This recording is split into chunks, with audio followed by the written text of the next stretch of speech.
చిత్తూరు జిల్లాలో మాజీ మంత్రి పెద్దిరెడ్డి రామచంద్రారెడ్డి సహా కుటుంబ సభ్యులపై అటవీ శాఖ కేసు నమోదు చేయడం సంచలనం సృష్టిస్తోంది. పొంగనూరు నియోజకవర్గం మంగపేట అటవీ భూమి ఆక్రమించినట్టు గుర్తించి చర్యలు చేపట్టారు. పెద్దిరెడ్డితో పాటు ఆయన కుమారుడు మిథున్ రెడ్డి, సోదరుడు ద్వారకానాథ్ రెడ్డి, తమ్ముడి భార్య ఇందిరమ్మపై కేసు నమోదు చేశారు. మంగళంపేట అటవీ ప్రాంతంలో 28.19 ఎకరాలు ఆక్రమించినట్టు అటవీశాఖ అధికారులు నిర్ధారించారు.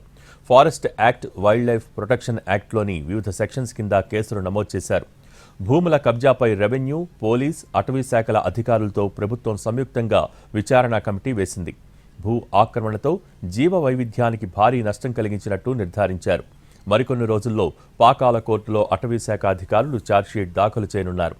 భూ ఆక్రమణలతో పాటు జీవ వైవిధ్యానికి హాని కలిగించేలా వ్యవహరించారని ప్రైమరీ అఫెన్స్ రిపోర్టులో అభియోగాలు నమోదు చేశారు.